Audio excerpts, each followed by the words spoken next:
Kim Kardashian is finally spilling the tea on what really went down with Kanye West. And wow, it's a wild ride. Sis was seriously going through it back then. Lately, Kanye's name has been popping up in one messy headline after another, and now people are out here claiming he had a serious hygiene issue. Yeah, like reportedly smelling real bad. That's not even the craziest part. The word on the street is that this alleged condition came from him being a little too active in the sheets. And not just with women. There's heavy talk that Kanye was allegedly mixed up in Diddy's infamous freak-offs. For real. Now folks are wondering, did Kanye pick up something from all those wild nights? And how did Kim stay in that situation for so long without saying a word? That's the million-dollar question. Of course, Kanye's most loyal fans aren't letting this slide. They've been going hard online, saying Kim is just bitter and trying to drag him through the mud. According to them, she's just a salty ex throwing shade to make herself look better and make him look worse. But here's the thing, this isn't just Kim talking. Even Bianca, Kanye's current wife, reportedly said the same thing. And she didn't say it after things went south. She made those comments way back in 2023 when everything still seemed peachy between them. Now that says a lot. Things between Kanye and Bianca are getting real messy these days, like on the verge of collapse kind of messy. Whispers of a possible divorce have been floating around for a minute now. And everyone's wondering, is Kanye's alleged condition playing a role in all this drama? Could it be the deal breaker that's tearing them apart? Well, maybe yes, maybe no. But here's what we do know. Back in 2023, Bianca allegedly opened up to some close friends about a very uncomfortable truth. Kanye, according to her, had this condition that made him reek when the sweat started pouring. We're talking full body funk, top to bottom, especially when he's dripping in sweat and the clothes come off. And the kicker? He's reportedly not even into regular showers like that. So poor Bianca was out here fighting for her life with every breath. That's rough. Now how'd it get to this point? According to Street Talk, Kanye's stank isn't just poor hygiene.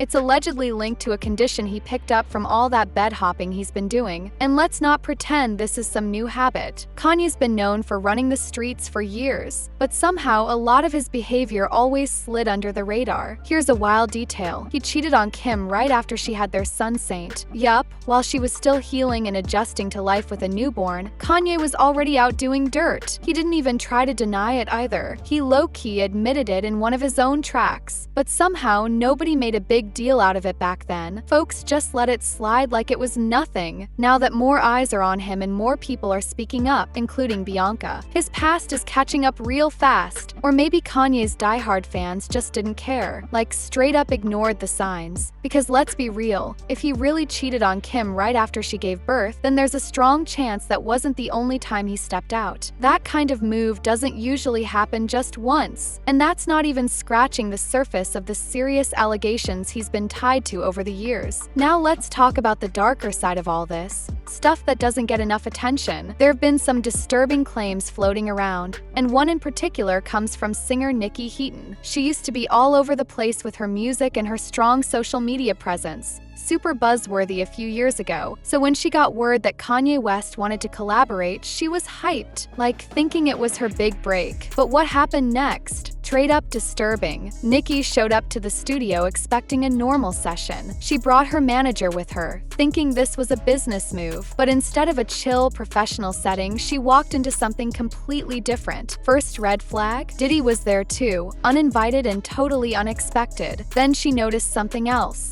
9 other women already in the room, the energy all the way off, and it gets even worse. According to Nikki, both she and her manager were handed drinks, and she believes those drinks were spiked. That's a huge accusation. She wasn't just uncomfortable, she was scared. The situation quickly went from exciting opportunity to a total nightmare. And this ain't just some rumor she whispered in passing. This is something she stood by. The fact that these stories keep popping up from different people at different times paints a much bigger, much darker picture than folks might want to admit. Things got even messier when Kanye's former assistant, Lauren PDA, came forward with some seriously disturbing claims. According to her, Kanye allegedly assaulted her after weeks of making her feel straight up uncomfortable with his behavior. And this wasn't just a one-time thing, it was a whole pattern that built up over time. So here's how it all started. Back in 2021, Lauren was reportedly supporting herself through an OnlyFans account when she crossed paths with Kanye. He brought her on board to help with the first season of his Yeezy women's fashion line. But that wasn't all. They even collaborated on a few tracks that ended up on his Donda album. album. Even though she wasn't officially credited, she says she played a key role. And clearly, Kanye saw potential because not long after, he hired her as his personal assistant with a jaw-dropping $1 million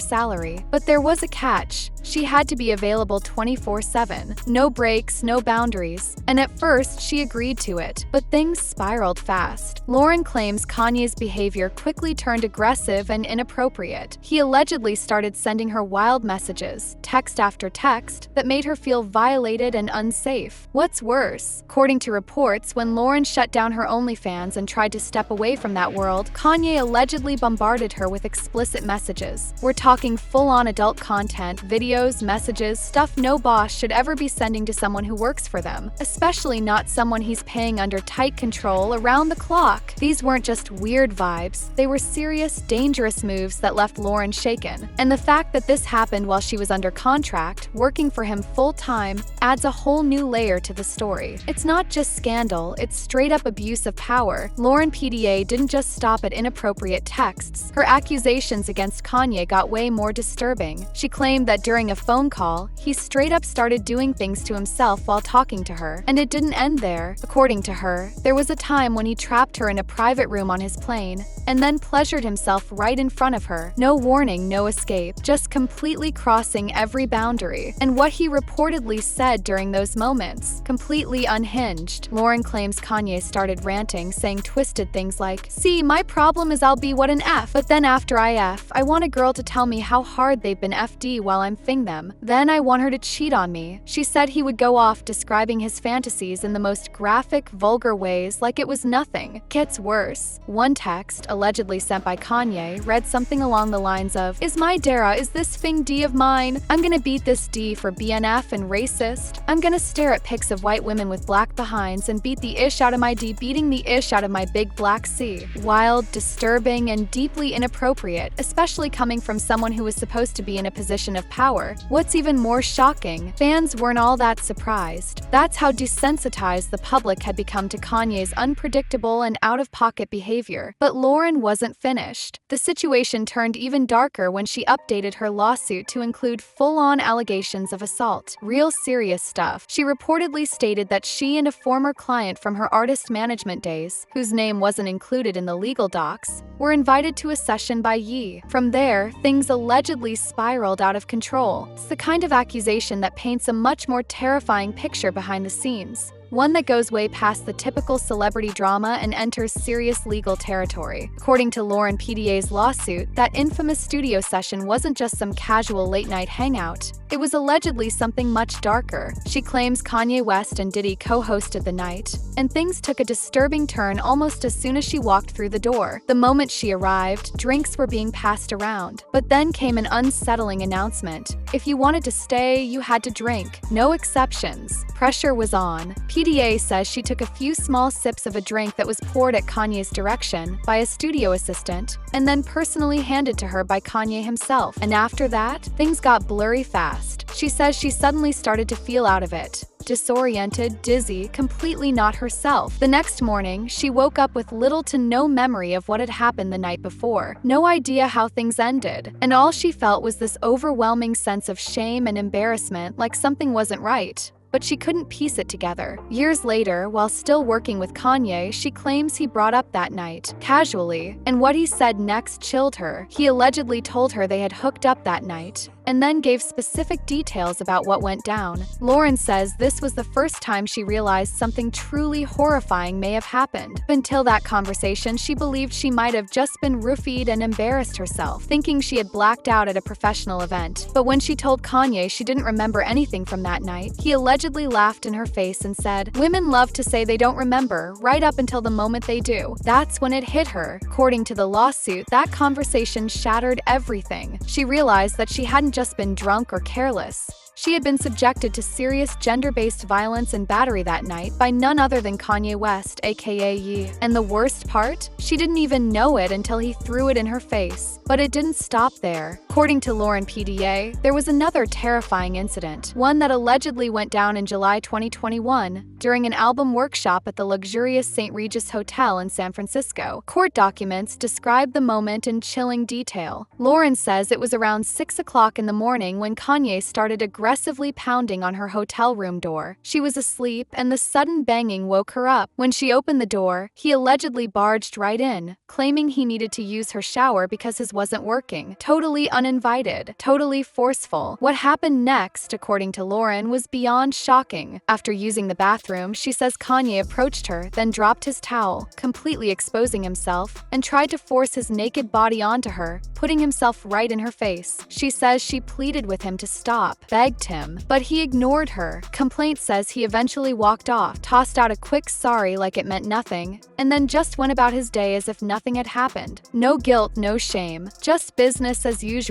And at that point, all the pieces started to click together for people paying attention. It's no wonder folks have raised eyebrows about his connection with Diddy. The two have been thick as thieves for years. And when you look at the patterns, that birds of a feather phrase starts hitting a little too close to home. And let's not forget, those freak-offs Diddy is rumored to have hosted, Kanye's name has allegedly been floating around those circles too. He even hinted at it himself during one of his wild Twitter rants not long ago. In a now-deleted tweet, Kanye wrote in all caps, "You bees were not a say. Pardon me, let me put this in yay. All caps. You me two bees did not get a say. You extorted ninjas. Let that sink in." He was talking about serious accusations, and instead of empathy or understanding, he came with denial, mockery, and deflection. And people still wonder why more are starting to speak out now. When Kanye went on one of his latest Twitter rants, things took a seriously wild turn. He started by saying, "Bees means bees," whatever that was supposed to mean. Then he jumped straight into a bizarre shout-out to Donald Trump, saying, "Trump, please free my brother Puff. Free Puff Puff. We love you." And it didn't stop there. Kanye kept going, adding, "I stood up for Puff and I'm still winning. 20 Grammys next year and doing the Super Bowl." Like what? He really made it sound like everything he's doing is still going full steam no matter what scandals are flying around. But then he dropped something that had everybody scratching their heads. Kanye admitted, "My support of Puff is completely selfish. I need to find whoever been trying to out black moguls." He went on to claim he had just learned Puff wasn't allowed to make or collect any money while locked up, so he planned to send Puff's share to Justin, presumably Puff's son. Then came the part that had fans losing it. Kanye tweeted, "Puff got me too so that I free Puff. Did Puff get me too cause of the fighting or because of the money? I never seen a broke ninja get me too'd." Wait, what? Is he saying Puff got him in some kind of shady situation? Was that a slip-up? A confession? People couldn't believe what they were reading. That line, "Puff got me too," had the internet in a frenzy, with fans wondering if Kanye was finally confirming that he was involved in Diddy's alleged freak-off culture. And then, just when it seemed like things couldn't get any messier, a woman came forward with her claims, saying Kanye was out here throwing his own freak-offs with Bianca. She said it felt like Kanye had picked up right where Diddy left off, hosting wild, secretive gatherings full of strange energy and sketchy behavior. From the way she described it, Kanye wasn't just a guest in Diddy's world, he was deep in it, maybe even running his own version behind the scenes. If what she's saying is even halfway true, this might be bigger than anyone thought.